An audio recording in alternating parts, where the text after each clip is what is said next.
అందరికీ మన ప్రభువును రక్షకుడైనటువంటి యేసుక్రీస్తు వారి పేరిట ప్రేమపూర్వకమైన వందనాలండి. యేసుక్రీస్తు వారి గురించినటువంటి సహజంగా సమాజం ఎన్నో ప్రశ్నలు లేవనెత్తుతూ ఉంటుంది. అయితే కొంతమంది తెలుసుకోవాలని ప్రయత్నించేవారుంటారు. కొంతమంది నిందించడం కోసమే ప్రశ్నించేవాళ్ళుంటారు. కొంతమంది మూర్ఖతతోటి ప్రశ్నించేవాళ్ళుంటారు.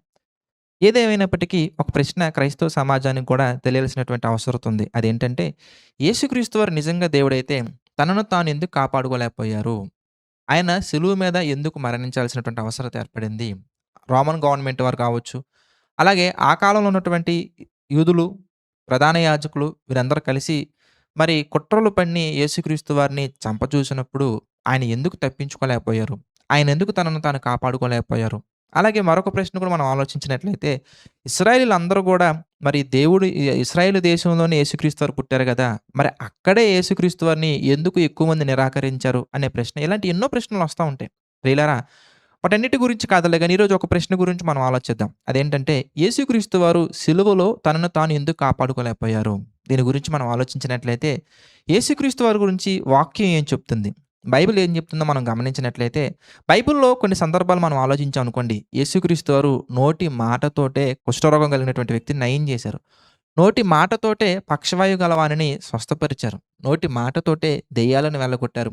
నోటి మాటతోటే ఎంతో మందిని స్వస్థపరిచారు. ఎన్నో అద్భుత కార్యాలు చేశారు. ఎన్నో గొప్ప గొప్ప సూచక్రియలు చేశారు.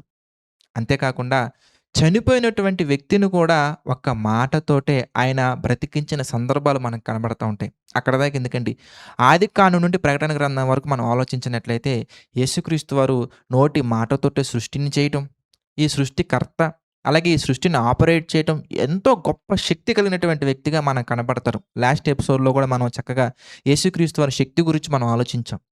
ప్రియులారా, అంతేకాకుండా ఇంకొన్ని వచనాలు మనం బైబిల్‌లో నుంచి మనం ఆలోచించాం అనుకోండి. మత్తయి సువార్తలో ఒక సందర్భాన్ని మనం చూద్దాం. మత్తయి సువార్త 26వ అధ్యాయం మనం చూద్దాం. మత్తయి సువార్త 26వ అధ్యాయము 53వ వచనం గనక ఈ సందర్భంలో మనం ఒకసారి ధ్యానించినట్లయితే, "ఈ సమయమున నేను నా తండ్రిని వేడుకొనలేననియు, వేడుకొనిన ఎడల ఆయన 12 సేనా వ్యూహముల కంటే ఎక్కువ మంది దూతలను ఇప్పుడే నాకు పంపడనియు నీవనుకొనుచున్నావా?"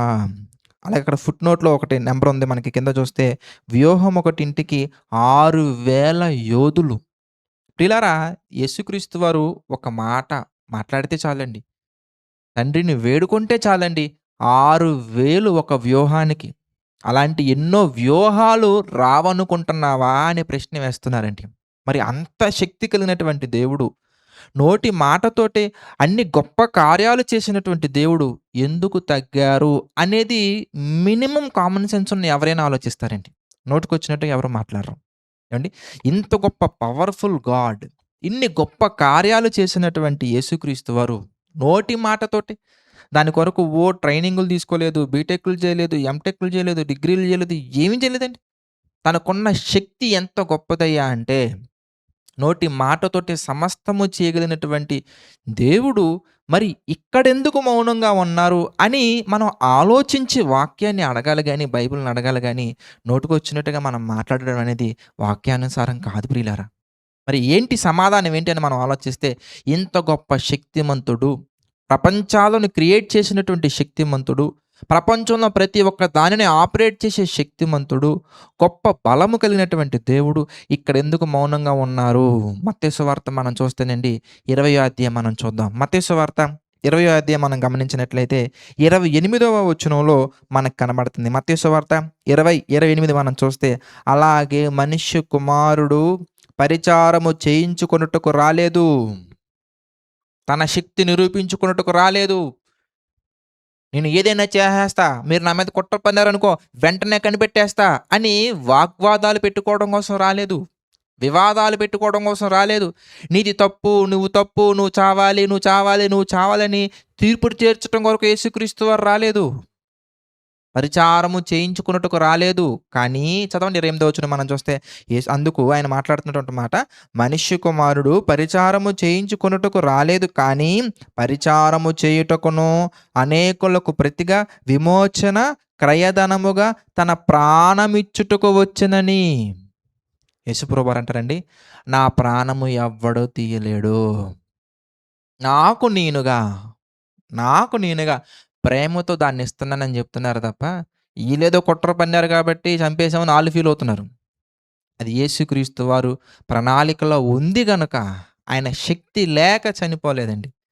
శక్తిమంతుడయ్యుండి గూడా విమోచన క్రయధనముగా ప్రపంచ మానవాళి పాపంలో మునిగిపోతే, ఆ ప్రపంచ మానవాళిని పాపము నుండి రక్షించటానికి మొదటి తిమోతి పత్రిక 1:15లో మనకు కనబడుతుంది. పాపులను రక్షించుటకు క్రీస్తు యేసు ఈ లోకమునకు వచ్చెను.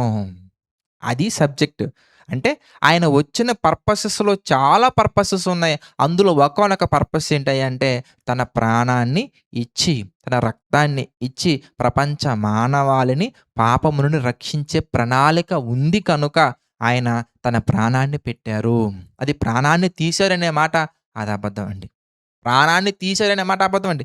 ఆయన తనకు తానుగా ప్రతి ఒక్కరిని దేవుని కుమారునిగా, కుమార్తెగా మార్చుటకు, పాపమనే వ్యాధి నుండి తొలగించుటకు ఆయన తన ప్రాణాన్ని పెట్టి రక్తం అనే మెడిసిన్ మనకిచ్చారు. పరిశుద్ధమైన రక్తము అనే మెడిసిన్ మనకిచ్చి, ఆ మెడిసిన్ ద్వారా మనకు విమోచన కలుగుతున్నది. విమోచన క్రయధనము.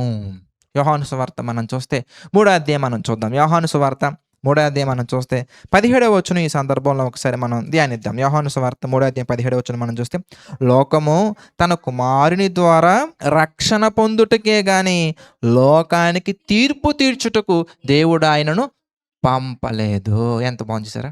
తీర్పు తీర్చటం ప్రారంభిస్తే ఈ భూమి మీద ఎవ్వడు లేడండి. నీతిమంతుడు లేడు, ఒక్కడు లేడు. రక్షించటానికి యేసుక్రీస్తు వారు వచ్చారు కనుక ప్రాణం పెట్టవలసిన పరిస్థితి ఏర్పడింది.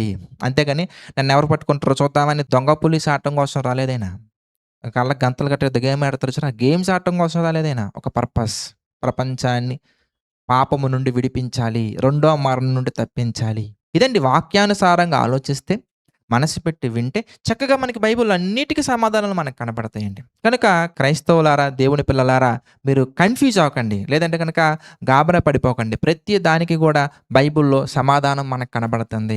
వాక్యాన్ని చక్కగా ధ్యానించాలి. అందుకనే యోహాను సువార్తలో ఉన్నటువంటి కాంప్లెక్స్ థింగ్స్ ఏవైతే ఉన్నాయో అవన్నీ కూడా సింపుల్‌గా అర్థమయ్యేలా చేయడానికి ఒక్కొక్క చాప్టర్‌లో కొన్ని పోర్షన్స్ తీసుకొని చక్కగా డీటెయిల్‌గా ప్రతిరోజు కూడా వివరించడం జరుగుతుంది. యోహాను సువార్త అయిపోయిన తర్వాత మరొక పుస్తకం అలాగా ప్రతి పుస్తకాన్ని కూడా చక్కగా అందులో ఉండేటువంటి డిఫికల్ట్ థింగ్స్ ఏవైతే ఉంటాయో, కొంచెం అర్థం చేసుకోవడానికి కొంచెం ఇబ్బందిగా ఉంటాయో అవన్నీ కూడా వాక్యానుసారంగా సింపుల్‌గా అర్థమయ్యేలా చెప్పడానికి దేవుడు నాకు ఇచ్చిన ప్రేరేపణను బట్టి ఈ కార్యక్రమం జరుగుతుంది గనక తప్పకుండా ప్రతిరోజు మిస్ అవ్వకుండా చక్కగా చూడండి. ప్రతి విషయాన్ని చక్కగా నోట్ చేసుకోండి.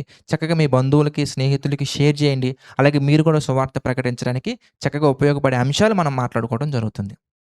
అయితే సహజంగా వచ్చే మరొక ప్రశ్న ఏంటంటే, మరి 2000 సంవత్సరాల క్రితం చనిపోయినటువంటి, మరి 2000 సంవత్సరాల క్రితం ప్రాణం పెట్టారు యేసుక్రీస్తు వారు. మరి అప్పటిలో చిందించిన రక్తము ఇప్పుడు ప్రజలకు, మరి ఇప్పటి మానవాళికి ఎలా మరి పరిహారం చేస్తుంది? ఇప్పుడు మనిషి యొక్క పాపాలు అసలు రక్తంలో పోవడం అంటే ఏంటి? ఇలాంటి ఎన్నో చక్కటి, మరి కొంచెం చిక్కు ప్రశ్నల్లా మనకు కనబడతా ఉంటాయి. అవి చిక్కు ప్రశ్నలు ఏం కాదండి, అలా చేశారంతే. మన బైబిల్‌లో నుంచి చూస్తే మనకి చక్కగా అర్థమవుతుంది. మరి స్టెప్ బై స్టెప్ ప్రభు కృపను బట్టి నెక్స్ట్ సెషన్స్‌లో తప్పకుండా చూద్దాం. ప్రార్థన చేసుకుందాం. ప్రతి ఒక్కరు తలలో ఉంచి ప్రార్థనలో ఏకీభవించండి. ప్రార్థన. ప్రేమగల తండ్రి, దయగల దేవ, ఎన్నో లోతైన విషయాలను వాక్యానుసారంగా ధ్యానించడానికి దీనులమైనటువంటి మా అందరికీ కూడా మీరు సహాయం చేస్తున్నారు తండ్రి. అందరి బట్టి మీకు కృతజ్ఞతలతో ప్రభువా.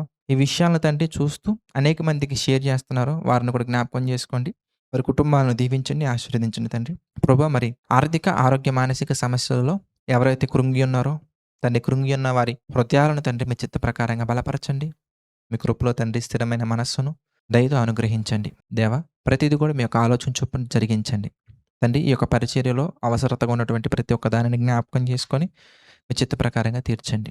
తండ్రి, జరుగుతున్న కార్యక్రమాలను, జరగబోయే కార్యక్రమాలను కూడా జ్ఞాపకం చేసుకొని బలపరచండి. ప్రభువా, ఈ యొక్క పరిచర్య నిమిత్తం ప్రయాసపడుతున్న వారిని, ఆర్థికంగా సహకారం నిలబడుతున్న వారిని, ప్రతి ఒక్కరిని తండ్రి జ్ఞాపకం చేసుకోండి, సహాయం చేయండి. సమస్త మహిమ, ఘనత, ప్రభావాలు తండ్రి మీకే చెల్లించుకుంటూ మా ప్రభువును, రక్షకుడైనటువంటి యేసుక్రీస్తు వారి పేరిట ఈ ప్రార్థన అడిగి వేడుకొనుచున్నాము తండ్రి.